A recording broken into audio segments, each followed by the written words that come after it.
అందరికీ నమస్కారం. నా పేరు doctor D Madhuri, MD Ayurveda consultant in మెడినైన్ హాస్పిటల్. ఈరోజు జీఈఆర్డి అంటే గ్యాసో ఇసోఫేషియల్ రిఫ్లెక్స్ డిసీజ్ గురించి తెలుసుకుందాం. ఇది మనం కామన్గా అందరిలో ఏంటంటే అసిడిటీ అంటాము.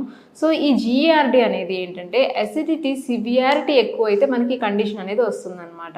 సో ఇందులో ఎలా ఉంటుంది లక్షణాలు అంటే తేనుపులు బాగా విపరీతమైన పుల్లటి తేనుపులు రావడము, నోరు అంతా పుల్లగా చేదుగా ఉండడము, కడుపు అంతా ఉబ్బరంగా ఉండడం, మంటగా ఉండడము, ఆకలి వేయకపోవడము, ఏం తిన్నా సరే అరగకపోవడము, కొంతమందిలో ఏంటంటే మోషన్స్ అవుతాయి, కొంతమందిలో కాన్స్టిపేషన్ ఉంటుంది, కొంతమందిలో ఏమవుతుందంటే విపరీతమైన కడుపులో భారంగా, ఛాతిలో భారంగా అనిపించడము, ఈ లక్షణాలన్నీ మనం జీఆర్డీలో చూస్తూ ఉంటాము.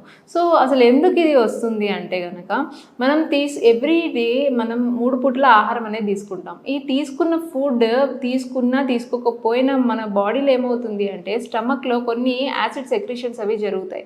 సో కరెక్ట్ టైంకి ఫుడ్ తీసుకుంటే ఈ యాసిడ్ సెక్రీషన్స్ మనం తీసుకున్న ఫుడ్ని డైజెస్ట్ చేస్తాయి.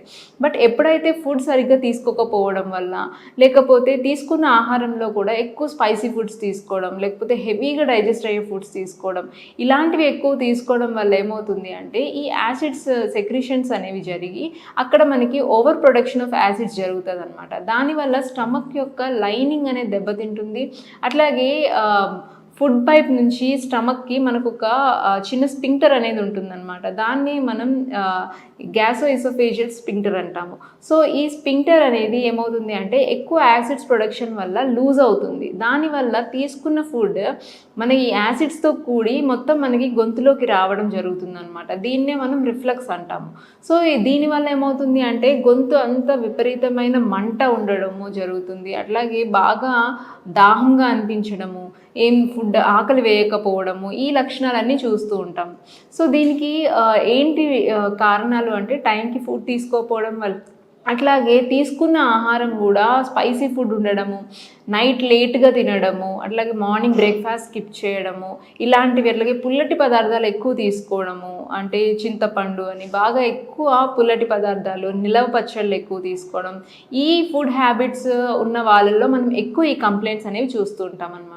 సో దీనికి ట్రీట్మెంట్ ఎలా ఉంటుంది అంటే కనుక ఆయుర్వేదిక్లో దీనికి ఈ పిత్తశామక అయిన డ్రగ్స్ అనేవి ఇస్తూ ఉంటాము. అంటే ఈ యాసిడ్ రిఫ్లెక్స్ని తగ్గించే ఔషధాలు అనమాట. అట్లాగే ఫుడ్ కరెక్ట్గా తీసుకుంటూ ఈ మెడిసిన్స్ కూడా వాడుతూ ఉంటే కనుక దీని నుంచి బయటపడవచ్చు.